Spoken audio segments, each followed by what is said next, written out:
Mateus capítulo 5, versículo 31.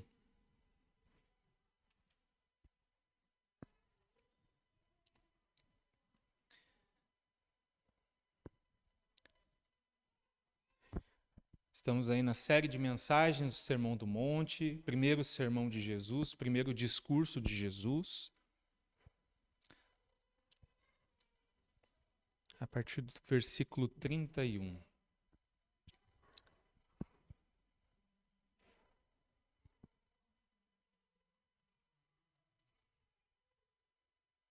Todos acharam? A versão que eu vou utilizar é a NVI. Diz assim: foi dito, aquele que se divorciar de sua mulher deverá dar-lhe certidão de divórcio. Mas eu lhes digo que todo aquele que se divorciar de sua mulher, exceto por imoralidade sexual, faz que ela se torne adúltera. E quem se casar com uma mulher divorciada estará cometendo adultério. Vamos orar mais uma vez, irmãos? Espírito Santo de Deus, rogamos a Ti, Senhor, nesse momento, nessa noite. Venha, Senhor, abrir os nossos olhos, abrir o nosso coração, nosso entendimento. Estamos diante, Senhor, da Tua palavra. Sabemos, Senhor, que a Tua palavra é viva e é eficaz e é capaz de discernir as coisas mais profundas do nosso coração. Faça isso, Senhor, nessa noite. Venha, Senhor, edificar a Tua igreja. Venha, Senhor, abençoar aqueles irmãos que estão aqui presentes, aqueles que estão em casa, que vão nos escutar, nos assistir depois. Que Teu Espírito Santo nos conduza, Senhor. Que a Tua voz seja ouvida por todos nós nessa noite. Não permita, Senhor, que eu fale algo que não seja a Tua verdade. Nos conduza, Senhor, no nome santo de Jesus. Amém. O título do meu sermão nessa noite é Divórcio e Novo Casamento.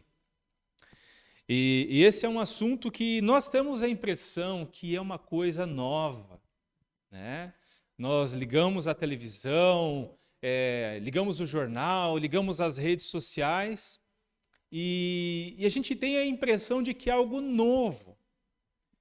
Porque talvez algumas décadas atrás não se ouvia tanto a questão do divórcio, principalmente no Brasil, né?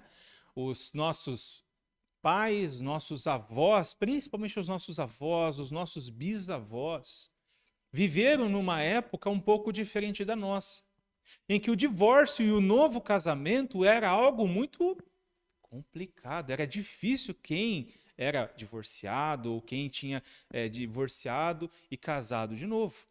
Mas hoje em dia isso é algo normal na nossa sociedade. E a gente tem a impressão de que isso aconteceu agora, depois de 20, 30, 40 anos. Mas a verdade, irmãos, é que o divórcio ele é mais antigo que andar para frente. Os judeus, eles recebem a lei do Senhor, lá no Monte Sinai, e juntamente com a lei do Senhor, eles também recebem algumas regras, algumas leis para a vida. E eles, o povo santo, o povo escolhido de Deus, dentre todos os povos da terra, era o único povo que ninguém esperasse que haveria divórcio. Mas não era bem assim. A palavra do Senhor nos mostra que, por causa da dureza do coração do homem, Deus permitiu o divórcio. E, inclusive, na época de Jesus, haviam duas escolas de interpretação da lei, a escola de Shammai e a escola de Hillel. E eles ficavam disputando ali quem tinha a melhor interpretação da lei, principalmente na questão do divórcio. Então, o divórcio, na época de Jesus, era algo normal. Infelizmente, já era algo normal para os judeus. Ou seja, na teoria, o povo judeu estava ok, mas na prática, nem tanto. Os gregos, dos filósofos, né? Os gregos, no tempo de Jesus, tinham uma mentalidade bem diferente. Para os gregos, o divórcio era a coisa mais tranquila do mundo. Na verdade, era muito mais fácil. Para o judeu se divorciar, né, eu vou falar mais adiante depois, tinha algumas algumas regras, e ele tinha que dar uma carta de divórcio, tinha que ter, né, um trâmite legal. Para os gregos não havia necessidade, era só ter duas pessoas ali e já assinava ali o divórcio, já estava divorciado, então era uma coisa bem mais tranquila. Na verdade, na sociedade grega, nos tempos de Jesus, os casos extraconjugais, ou seja, a famosa pulada de cerca, era a coisa mais natural do mundo. Na verdade, o povo até tinha um ditado que assim, olha, nós temos as cortesãs para o prazer, as concubinas para a coabitação diária e as esposas para cuidar da casa e dos negócios da família. Então, os gregos tinham essa... Era assim que era a sociedade grega. Era normal. Os romanos, por outro lado, eles passaram 400 anos aproximadamente, desde que a cidade de Roma foi fundada, sem haver divórcio. Olha que interessante. Ou seja, era um povo de moral elevada. Mas os romanos, conforme foram conquistando o território, eles conquistaram a Grécia, e onde tinha o povo grego, eles dominaram de forma militar. Mas os gregos dominaram o coração e a mente dos romanos. Então, influenciados pelos gregos, eles também passaram a divorciar-se com maior frequência. Começamos em janeiro, o texto do Sermão do Monte. Começamos com as bem-aventuranças, em seguida ser sal e luz. Alguns domingos nós vimos que o nosso Senhor Jesus, ele não veio para mudar a lei, ele não veio para abolir a lei, mas ele veio para dar o cumprimento da lei, ele veio cumprir a lei. Nós vimos que, olhando para o Antigo Testamento, nós vemos uma grande profecia, e uma profecia que falava sobre Jesus. Então, todos os eventos que nós vemos de livramento de Deus, Deus preservando o seu povo, conduzindo o seu povo, tinha um alvo: a vinda do Filho de Deus. Então, Jesus veio e cumpre a lei. Além de cumprir a lei, nosso Senhor Jesus veio dar um entendimento correto da lei. Porque os fariseus e os escribas do seu tempo, eles não entendiam a lei conforme ela estava, conforme a clareza dela, conforme Deus. Então, o nosso Senhor Jesus vem e interpreta corretamente a lei. E ele começa isso falando sobre assassinato. E aí nós pensamos, né, que assassinato é só quando você tira a vida de outra pessoa, literalmente. Mas o Senhor Jesus vem e fala, não é bem assim. Se você tiver ódio contra o seu irmão, você é um assassino. Se você chamar o seu irmão de louco, você corre o risco de ir para o fogo do inferno. Então o Senhor vem e dá o sentido claro a respeito do assassinato. Em seguida, o nosso Senhor vem e também fala a respeito do adultério. E ele vai dizer, vocês ouviram o que foi dito? Não adulterarás. Eu, porém, vos digo que se um homem olhar para a mulher do vizinho com aquele olhar maldoso, ele já adulterou no coração. Ou seja, o nosso Senhor Jesus, ele vem e clarifica a lei, ele clareia a lei, o sentido da lei. Hoje nós estamos na terceira citação da lei. Jesus, ele vai citar a lei e explicar a lei e aplicar a lei. Em primeiro lugar, nosso Senhor Jesus, ele cita a lei que autorizava o divórcio. Ele diz, no versículo 31, foi dito, aquele que se divorciar de sua mulher deverá dar-lhe certidão de divórcio. Então, Jesus, pela terceira vez, ele começa olhando para o Antigo Testamento e ele cita a lei de Deus, o texto. O ensino de Jesus, irmãos, não era baseado no que ele tinha ouvido apenas dos outros, mas era baseado na palavra de Deus. Quando Jesus ele queria falar de algo, ele ia para a palavra de Deus. E ele cita o Antigo Testamento. Do alto da montanha, nosso Senhor Jesus está no alto de uma montanha, diante dele tem uma plateia. Os ouvintes de Jesus são muitos, mas os olhos dele estão fitos nos discípulos. O alvo de Jesus são os discípulos, e ele diz, aquele que se divorciar de sua mulher deverá dar-lhe certidão de divórcio. Foi o que vocês ouviram. Irmãos, isso não era uma novidade para aquele povo. Como eu venho falado há vários domingos, eles conheciam a lei de Deus. Na verdade, tinha um grupo de escribas e fariseus que faziam contabilidade da lei de Deus. Então, essa lei aqui é mais importante, essa lei é menos importante. Então, eles conheciam. O texto que Jesus está citando é um resumo do que está escrito em Deuteronômio, capítulo 24, dos versículos 1 ao 4. Jesus cita de cabeça um resumo desse texto, que diz: se um homem casar-se com uma mulher e depois não a quiser mais por encontrar nela algo que ele reprova, dará certidão de divórcio à mulher e a mandará embora. Jesus não cita o texto completo, mas ele faz um resumo. Essa carta deixava a mulher livre para casar-se novamente. A lei de Moisés, ela não era muito clara sobre o motivo pelo qual o homem poderia se divorciar da sua mulher. Se ele encontrar algo nela que reprove, ele pode se divorciar. E isso era um prato cheio para o divórcio. Isso era um prato cheio. As mulheres naquele tempo não trabalhavam, na sua maioria, fora, como hoje. Hoje as irmãs têm o seu trabalho, têm o seu sustento, ajudam contribuindo em casa. Naquele tempo não era assim. Então, uma mulher que perdia o marido, muitas das vezes por um motivo muito pequeno, se via na rua da amargura. E o que essa mulher faria de novo? Casar, vamos achar um marido.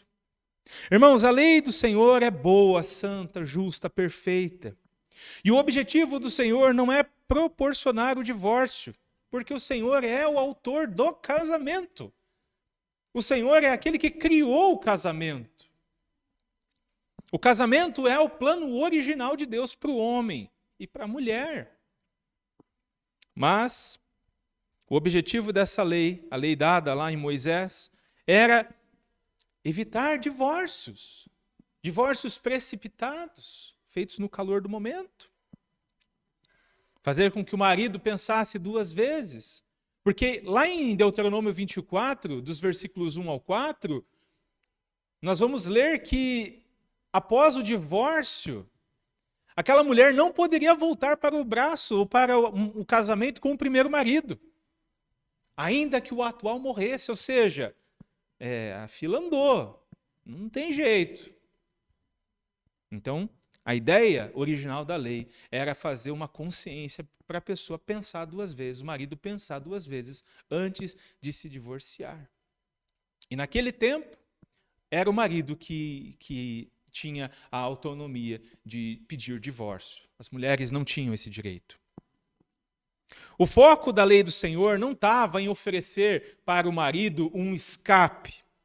Os maridos que estavam insatisfeitos com suas esposas, talvez por causa de algum problema, por causa de reclamação, porque não passavam a roupa, não faziam a comida direito, ou porque não estavam bonitos o suficiente. Não, esse não era o foco da lei de Deus. Mas, infelizmente, muitos usavam esses argumentos para divorciar-se. O texto de Jesus, ele deve ser lido juntamente com o que ele vai falar em Mateus 19, do 3 ao 12 também, quando ele é questionado pelos fariseus a respeito do divórcio. E lá nós vemos Jesus explicando que a intenção original de Deus é o casamento, algo entre um homem e uma mulher até a morte. Mas por causa da dureza do coração do homem, o Senhor permite o divórcio. O divórcio é uma concessão, ele não é o ideal. Ele é uma concessão. Abra comigo Mateus capítulo 19, versículo 3.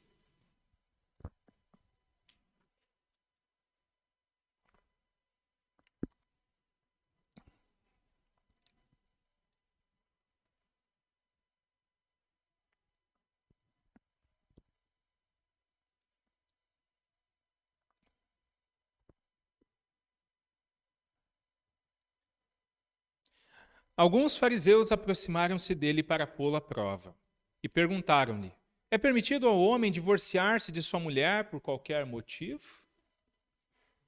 Lembre que lá na lei do Senhor não especificava o motivo. E ele respondeu: Vocês não leram que no princípio o Criador fez homem e mulher e disse por essa razão: o homem deixará pai e mãe e se unirá à sua mulher, e os dois se tornarão uma só carne. Assim, eles já não são dois, mas sim uma só carne. Portanto, o que Deus uniu, ninguém os separe. Perguntaram eles: Então, por que Moisés mandou dar uma certidão de divórcio à mulher e mandá-la embora? Jesus respondeu: Moisés lhe permitiu divorciar-se de suas mulheres por causa da dureza do coração de vocês, mas não foi assim desde o princípio. Isso não se aplicava apenas aos judeus, mas a todos os povos de todos os tempos. O casamento, ele tem como alvo unir duas pessoas em uma só. Esse é o plano de Deus. Uma ligação que não é eterna, mas até a morte de um dos cônjuges.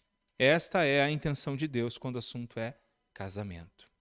Em segundo lugar, no versículo 32, Jesus estabelece uma exceção para um novo casamento não ser considerado adultério. É importante dizer que as pessoas divorciavam-se naquele tempo para poderem casar de novo. Hoje em dia, muitas vezes, as pessoas acabam não divorciando, ou divorciam, mas não por esse motivo. Então, Jesus, no versículo 32, ele estabelece uma exceção para um novo casamento, para um novo casamento de alguém que é divorciado, para que não seja um adultério. Ele diz: Mas eu lhes digo que todo aquele que se divorciar da sua mulher, exceto por imoralidade sexual, faz que ela se torne adúltera. E quem se casar com a mulher divorciada estará cometendo adultério. Então, em seguida, Jesus estabelece uma exceção para que o novo casamento não seja considerado adultério. Jesus tinha falado nos versos anteriores a respeito do adultério. E aqui o Senhor afirma que o novo casamento pode ser considerado adultério se ele for fruto de um divórcio que não teve como motivo imoralidade sexual. E essa é a importância do casamento para Jesus. O problema maior não estava na lei, mas estava na interpretação da lei. A escola de Shammai, ela interpretava da seguinte forma a lei do Senhor. Ela dizia que apenas em caso de adultério, ou de fornicação, ou de imoralidade, poderia haver a quebra de contrato, a quebra do casamento, o divórcio. A escola de Shammai. Mas havia uma escola chamada escola de Hillel, e era uma escola mais liberal. Essa escola dizia que se o marido tivesse descontente com a sua esposa, ele poderia mandar ela com uma carta de divórcio embora. Se a mulher estragasse a comida, botando muito sal na comida, o marido estava autorizado a divorciar-se da mulher. Vocês me olham assim, surpresa, né? E vocês acham que não existia isso? Claro que existia, irmãos. Nos tempos de Jesus. A escola de Hillel autorizava, inclusive, o marido, se ele encontrasse uma mulher mais bonita que a sua não estava lá se cuidando, sabe como é, né? Depois de 1, 2, 3 filhos, 4, 5 filhos, o corpo da mulher reage de um jeito, né? As irmãs aí estão bem preservadas, mas assim, não, as irmãs são exceção à regra. A regra, principalmente naquele tempo, era, né? Se eu largar o freio, ninguém vai me pegar. Então, assim, e aí o marido olhava e ele poderia se divorciar por esse motivo pequeno. Abra comigo, Deuteronômio 24, versículo 1.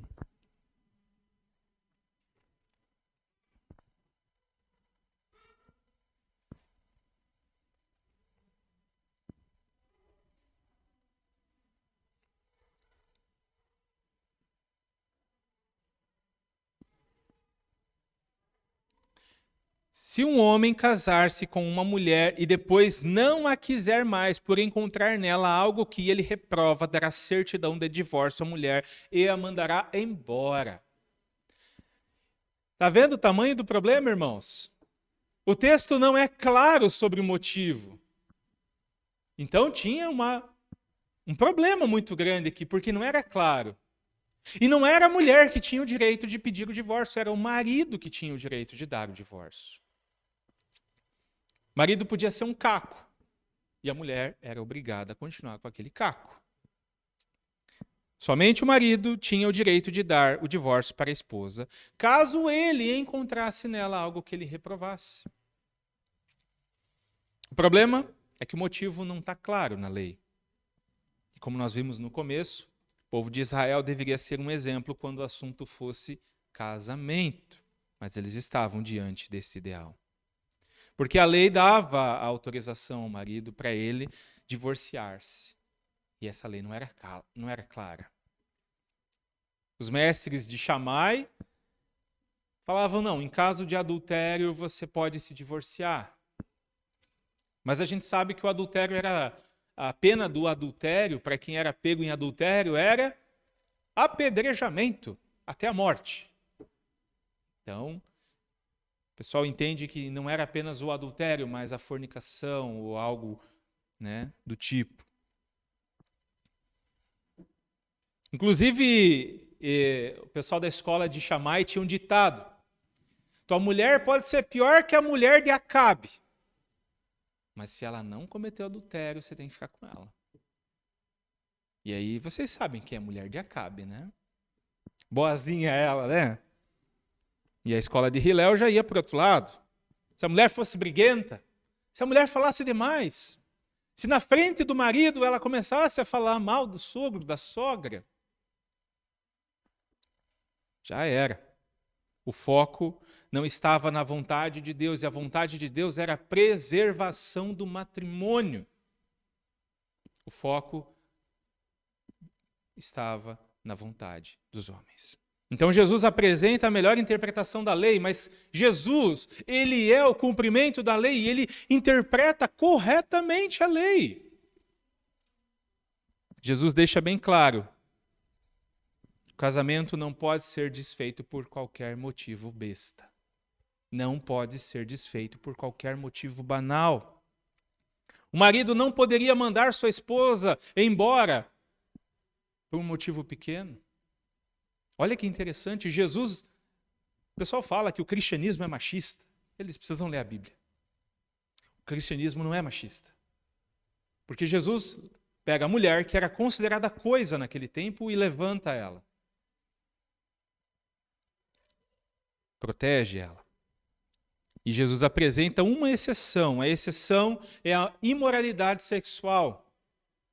É um termo que é muito, no grego, ele vai ser muito parecido com o termo do adultério, lá no versículo 27.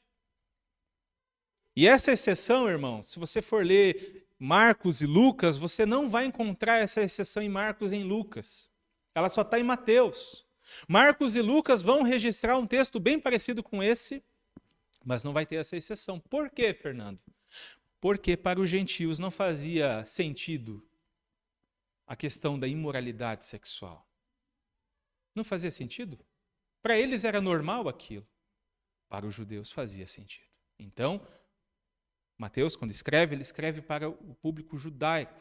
Então, ele registra isso.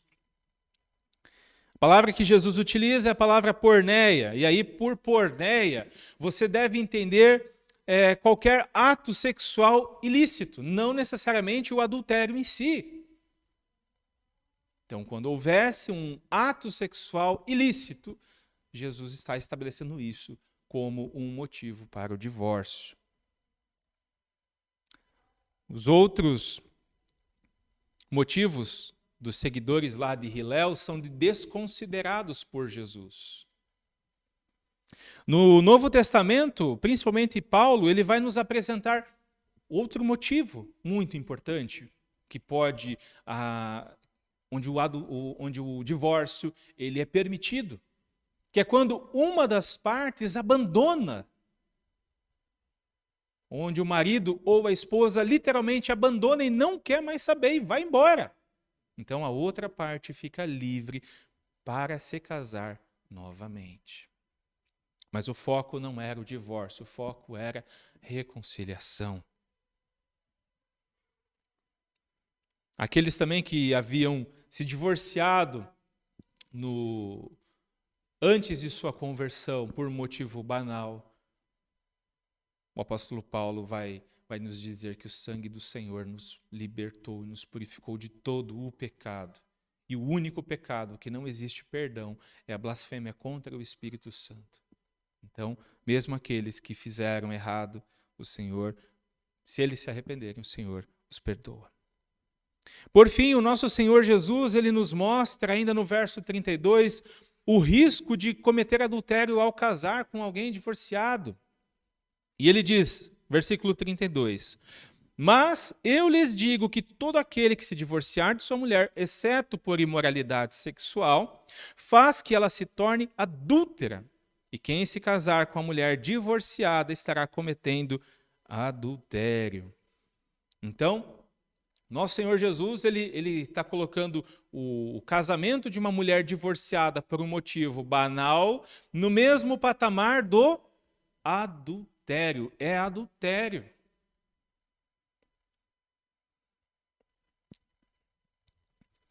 Jesus estabeleceu a exceção para o divórcio. A exceção era uma das partes, ou o marido ou a mulher, ter cometido algum tipo de imoralidade sexual.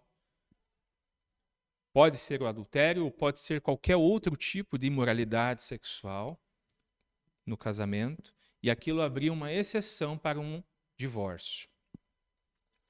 Vimos também que Paulo considera o abandono por um dos cônjuges também um motivo válido para o divórcio. Nessa última frase do verso 32, existem algumas divergências entre os comentaristas da Bíblia. Eles têm um pouco de dificuldade em entender. Mas olhando o contexto da audiência de Jesus, nós entendemos que as palavras de Jesus são direcionadas aos discípulos e à multidão. Os discípulos são o alvo do mestre, embora ele tenha uma multidão. Jesus reconheceu a validade da lei do divórcio, embora deixou claro que isso não era a vontade de Deus. O divórcio foi autorizado por causa da dureza do coração do homem. O propósito divino sempre foi a reconciliação. O casamento foi feito para ser levado até a morte. Mesmo assim, caso houvesse moralidade sexual por causa de um dos dois, a parte ofendida, no caso, na época ali seria o marido que tinha o direito, mas depois aplicando aos gentios, a nós, a parte ofendida tem o direito de poder pedir o divórcio. Jesus deseja que seus ouvintes reflitam antes de pedir divórcio. Uma briga, a falta daquele sentimento, eu não amo mais o meu marido, eu não sinto mais aquele tchan pela minha mulher, não era um motivo, segundo Jesus, para um divórcio. A discordância entre o casal a respeito de algo banal não era um motivo para um divórcio. Apenas a imoralidade sexual para Jesus e o abandono por um dos cônjuges. Então, ao falar quem se casar com uma mulher divorciada estará cometendo adultério, Jesus se refere aos casos em que não houve imoralidade sexual, não houve abandono, foi um caso onde o marido, literalmente, por qualquer motivo bobo, deu carta de divórcio. Jesus, mais uma vez, está preservando a mulher, porque ao momento que o marido entendesse, o marido cristão entendesse que o casamento era algo sério e que se ele abandonasse sua esposa sem um motivo sério, ela seria considerada adúltera, mesmo que ela fosse inocente. Porque o novo casamento seria considerado adultério diante de Deus. Somente o marido tinha o direito de pedir o divórcio. Então, o objetivo de Jesus é fazer com que ele refletisse antes de acontecer o divórcio.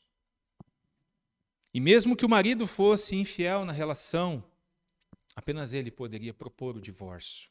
Hoje já não é assim, graças a Deus.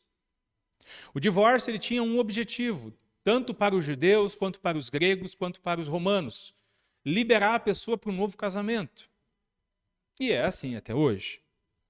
Mas, ao fazer essa advertência, Jesus coloca uma responsabilidade maior sobre o homem, sobre o marido, em reconciliar-se com sua esposa e abandonar a ideia de divórcio.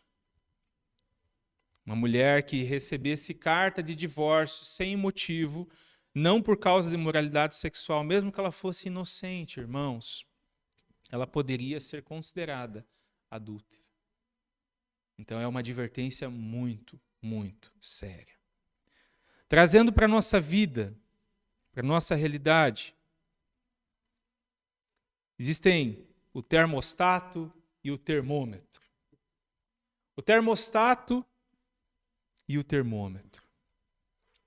O termômetro mede a temperatura, absorve a temperatura, mede. O termostato regula. E olhando para a nossa vida, olhando para a igreja de Jesus Cristo hoje, nós vemos que, infelizmente, a igreja tem sido influenciada pelo mundo. Porque, infelizmente, o divórcio entrou na igreja. Infelizmente. Infelizmente. Não apenas isso, mas é muito comum que homens e mulheres, após casados, pensem em divórcio, por motivos banais. E isso é uma influência da sociedade moderna, que foi influenciada pela sociedade antiga. Nós estamos tão acostumados para nós com esse assunto, com a questão do divórcio, que se tornou algo normal. Então, se eu não tenho mais a química entre o meu marido ou minha esposa, eu posso me separar. Eu estou apaixonado, eu estou apaixonada por um colega no meu trabalho, por uma colega no trabalho, então eu posso deixar a minha esposa, deixar o meu marido e eu vou ficar com ele. Eu já sou maior de idade, pago minhas contas. Infelizmente, muitos cristãos pensam dessa forma, irmãos. Cristãos que um dia, diante da igreja, diante de Deus, prometeram amar, cuidar, respeitar, na saúde. Mas quando vem a doença, já vem um tchau. Na alegria, estamos juntos. Na fartura, estamos juntos. Mas na tristeza, na dor, na miséria, na escassez, é um por si, Deus por todos. E infelizmente, irmãos, muitos casamentos estão se desfazendo porque não estão lendo a palavra de Deus. Não estão entendendo o que Jesus quis falar aqui.